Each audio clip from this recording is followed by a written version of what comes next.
Hello students, मैं doctor Nisha Goyal, RD girls college Bharatpur.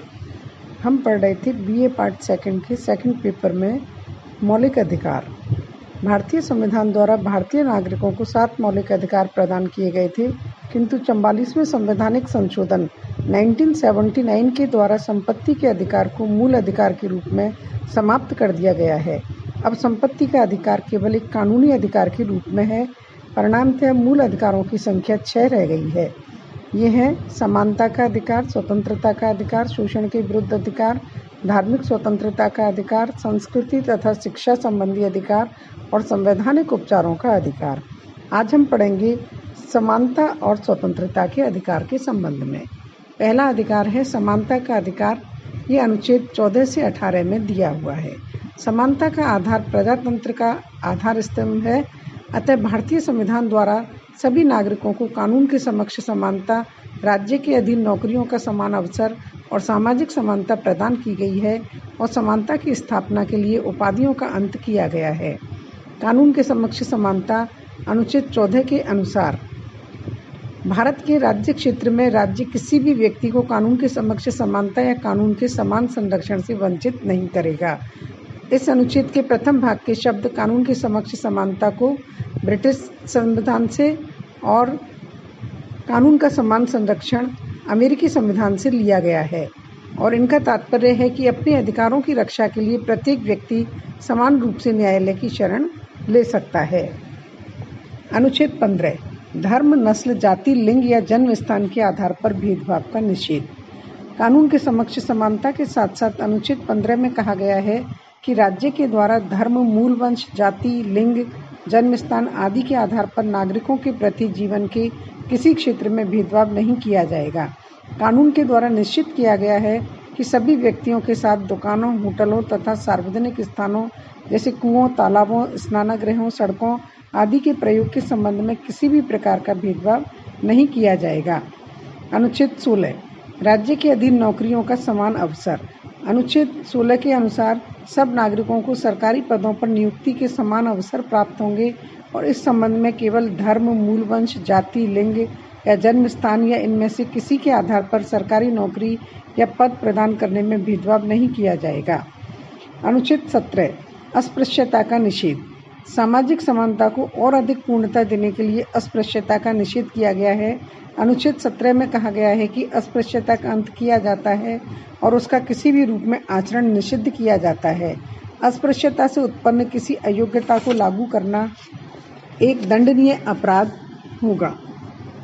Hindu समाज में अस्पृश्यता के विष को समाप्त करने के लिए संसद द्वारा 1955 में अस्पृश्यता अपराध अधिनियम पारित किया गया, जो पूरे भारत में लागू होता है।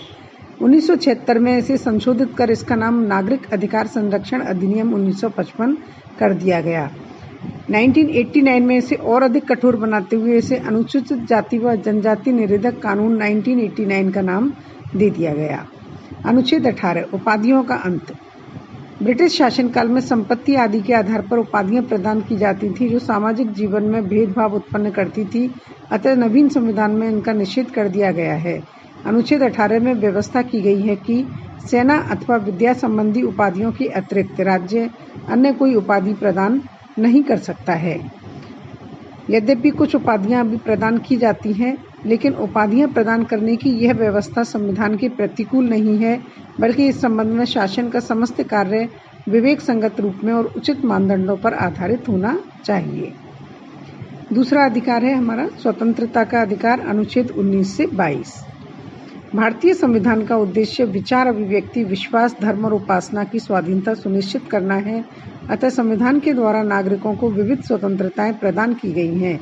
इस संबंध में अनुच्छेद 19 सबसे अधिक महत्वपूर्ण है। मूल संविधान के अनुच्छेद 19 द्वारा नागरिकों को 7 प्रकार की स्वतंत्रताएं प्रदान की गई थीं और इसमें 6वीं स्वतंत्रता संपत्ति की स्वतंत्रता थी। 44वें संवैधानिक संशोधन द्वारा संपत्ति के मौलिक अधिकार के साथ साथ संपत्ति की स्वतंत्रता भी समाप्त कर दी गई है और अब अनुच्छेद 19 में नागरिकों को 6 स्वतंत्रताएं प्राप्त हैं। पहली, विचार और अभिव्यक्ति की स्वतंत्रता। भारत के सभी नागरिकों को विचार करने, भाषण देने और अपने तथा अन्य व्यक्तियों के विचारों के प्रसार की स्वतंत्रता प्राप्त होगी। प्रेस की विचारों के प्रचार का एक साधन होने के कारण इसमें प्रेस की स्वतंत्रता भी शामिल है।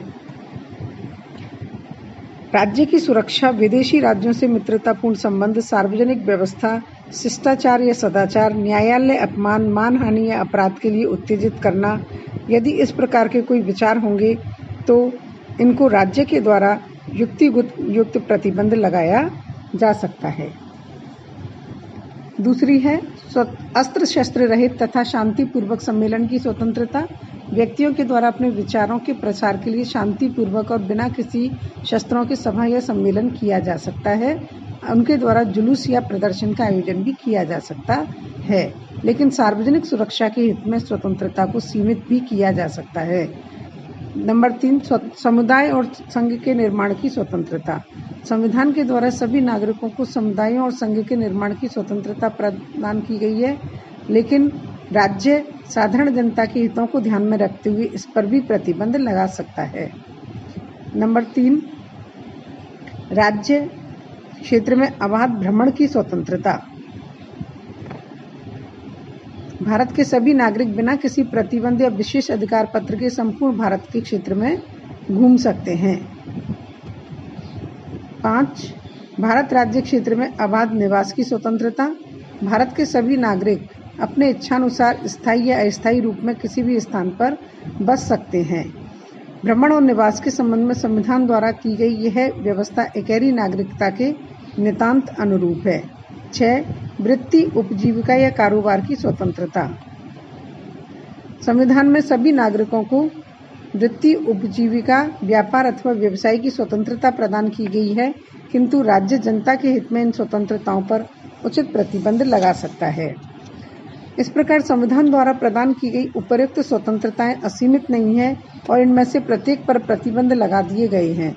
संविधान सभा के कुछ सदस्यों ने इनकी आलोचना भी की थी, जैसे प्रोफेसर के.टी. शाह ने कहा था, वास्तव में 19वें अनुच्छेद द्वारा प्रदान की गई ये स्वतंत्रताएं इतनी संदेहपूर्ण हो गई हैं कि स्वतंत्रताओं को खोज करने के लिए दूरबीन की आवश्यकता हो गई है। अनुच्छेद 20, अपराध की दोष सिद्धि के विषय में संरक्षण। अनुच्छेद 20 में कहा गया है कि किसी व्यक्ति को उस समय तक अपराधी नहीं ठहराया जा सकता जब तक कि उसने अपराध के समय में लागू किसी कानून का उल्लंघन ना किया हो। इसके साथ ही एक अपराध के लिए एक व्यक्ति को एक ही बार दंडित किया जा सकता है और किसी अपराध में अभियुक्त व्यक्ति को स्वयं अपने विरुद्ध गवाही देने को बाध्य नहीं किया जा सकता। अनुच्छेद 21, प्राण और दैहिक स्वाधीनता का संरक्षण। किसी व्यक्ति को उसके जीवन अथवा दैहिक स्वाधीनता से विधि द्वारा स्थापित प्रक्रिया को छोड़कर अन्य किसी प्रकार से वंचित नहीं किया जा सकता।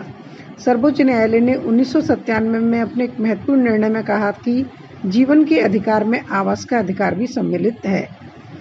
अनुच्छेद 21 का शिक्षा का अधिकार।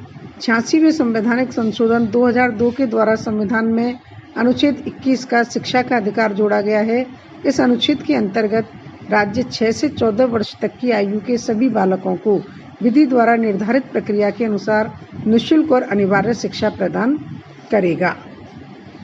24 अगस्त 1947 को उच्चतम न्यायालय ने एक ऐतिहासिक निर्णय सुनाते हुए निजता को मौलिक अधिकार बताया। न्यायालय के अनुसार निजता का अधिकार संविधान के अनुच्छेद 21 के अंतर्गत जीने के अधिकार और व्यक्तिगत स्वतंत्रता का हिस्सा है। 44वें संवैधानिक संशोधन 79 द्वारा जीवन और व्यक्तिगत स्वतंत्रता के अधिकारों को और अधिक महत्व दिया गया है और अब आपातकाल में भी जीवन और व्यक्तिगत स्वतंत्रता के अधिकार को समाप्त या सीमित नहीं किया जा सकता है। अनुच्छेद 22, बंदीकरण की अवस्था में संरक्षण।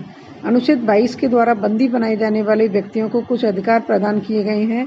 इसमें कहा गया है कि उसके अपराधों के बारे में अथवा बंदी बनाने के कारणों को बताए बिना किसी व्यक्ति को अधिक समय तक बंदी गृह में नहीं रखा जाएगा। उसे वकील से परामर्श करने और बचाव के लिए प्रबंध करने का अधिकार होगा तथा बंदी बनाए जाने के बाद 24 घंटे के अंदर अंदर, इसमें बंदी गृह से न्यायालय तक जाने का समय शामिल नहीं है, उसे निकटतम न्यायाधीश के समक्ष उपस्थित किया जाएगा। अनुच्छेद 22 के द्वारा बनाए जाने वाले व्यक्तियों को जो अधिकार प्रदान किए गए हैं वो 2 प्रकार के व्यक्तियों पर लागू नहीं होते हैं। प्रथम, शत्रु देश के नागरिकों पर और द्वितीय, निवारक निरोध अधिनियम पर। निवारक निरोध अधिनियम क्या है? निवारक निरोध का तात्पर्य वास्तव में किसी प्रकार का अपराध किए जाने से पूर्व और बिना किसी प्रकार की न्यायिक प्रक्रिया की ही नज़रबंदी है। निवारक निरोध का उद्देश्य व्यक्तियों को अपराध के लिए दंडित देना नहीं, वरन उसे अपराध करने से रोकना है। ये थे हमारे समानता और स्वतंत्रता के अधिकार। अगले लेक्चर में हम देखेंगे हमारे अन्य मौलिक अधिकार। धन्यवाद।